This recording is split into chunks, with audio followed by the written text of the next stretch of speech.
Okay, so what are we going to talk about next? I think we should give a very short introduction, a very brief introduction into the concept of NeiGong and WaiGong, because this is a kind of a complex thing. I think It often gets confused. very much so, and you get people out there who are, saying that this weightlifting is NeiGong or this or that, but it's not necessarily clearly understood by a lot of people. Yeah, we're not throwing preferences towards one or the other. One or the other. We're just talking about like they are very different. They're very different. Both should be studied because they both intersect and help each other. Yes. But they have different origins. Can you explain the difference? So the concept, in our opinion. In our opinion. So the way that we've learned this, and me being a doctor in Chinese medicine, I've studied in China for years, both linguistically and culturally, and obviously with teachers in China, and then also through Chinese medicine, is the concept of Wai, external. When they say that, they're oftentimes referring to things that are associated with the exterior musculoskeletal system and the concept of the bones in the sense of sports and exterior movement, large gross motor movements, right? And even the skin. And so this context of WaiGong is very important, and people need to train this, even if they do Taiji, even if they do XingYi, even if they're doing Zhanzhuang. And the concept of that they're using their muscles externally to generate movement through their limbs, through their body, in a way that will eventually, the goal is, create stronger movements through the spine, but then you have this movement that's generated internally through the movement of, in Chinese, the concept of in Chinese martial arts is the dantian, or these internal rotations and movements that happen and spiral in the body that are much more sort of micro movements in the beginning. But the WaiGong, you have to teach yourself and strengthen yourself for the limbs and the legs to eventually get yourself strong enough so that when you build your NeiGong practices, they can intersect. Intersect, yes. So for example, there's a perfect example just the other day where we had a very fit, very healthy guy, physically looks fantastic and very strong, right? And very well postured, like looks like strong and healthy. And as soon as you start doing like Shubhatha exercises, and this guy tried to get his hand above his head, he just could not get his hand above his head. His range of motion was really restricted. Like restricted. And that is a perfect example of strong WaiGong, weak NeiGong. Well, yeah, he wasn't working his external abilities to work internal rotations and range of motion, which is ultimately the goal in WaiGong, is that you should be working towards that concept of being able to work in a way where you can create these range of motions to generate NeiGong power. And that's a big thing you see with people who do a lot of large WaiGong power training, but it ends up in restricted motion. And so you don't want to do that, which is sometimes why people would say, don't train WaiGong if you want to train NeiGong. It's not that you can't train WaiGong. It's that oftentimes if you train it to an excess to build this sort of exterior limb power, limb generated power, then you don't have the range of motion to build that full body power that comes from the joints and the movement of the spine and the dantian and all these things. So you have to be very, very careful that your WaiGong training methods don't restrict the ability to be able to train the NeiGong aspects correctly. Exactly. And it's not saying that it's wrong to train WaiGong methods, but you just have to be very aware of what you're trying to obtain and what you're trying to achieve. And if you're training like Chinese Gong Fu, you have to understand that it's a combination of both, and not one's better than the other. So NeiGong, what's NeiGong?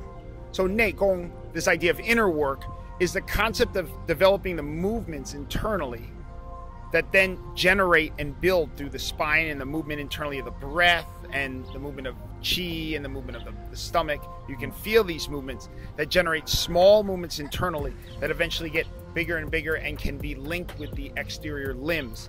And so while using the organs the organs and the context of moving them around and having this internal rotation, sometimes dantian yunzhuang, the idea of the dantian yunzhuang is the rotation of the dantian throughout the body.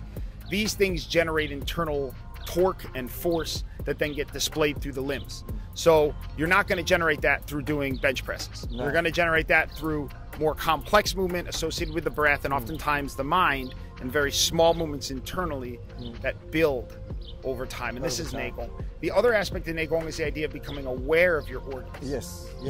and aware of everything inside your body, you know, aware of where your body is, and where the pressures are in your body, and how to rebalance them, you know, redirect them, and put the add the power or subtract the power, like in the area internally that's most beneficial to not just you in general, but to what you're doing in general. Exactly. Now, and eventually what happens in this NeiGong practice is if it advances to something like Neidan, the idea is that then while you're using your mind in the practice of these, because you're concentrating on areas, you're also learning to calm the mind, and what they call jingxin, to relax or calm the heart, right? And this is a big practice in Taoist Neidan, but this is where the NeiGong practices intersect with Taoist Neidan practices, is that it's very hard to pay attention to yourself internally over time, because you'll start to feel, first of all, it's hard to focus your mind, but then it'll be hard because you'll start to feel emotions that are trapped, or you'll start to come up against difficulty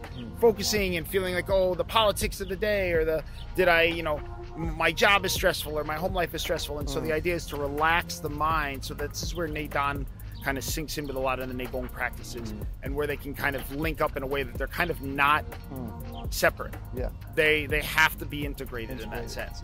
So there's that thing of like not choosing one or the other, realizing that they're both highly beneficial, but knowing the place, and knowing what you're trying to obtain, you know, when you're training either one, you know, whether it's WaiGong or NeiGong.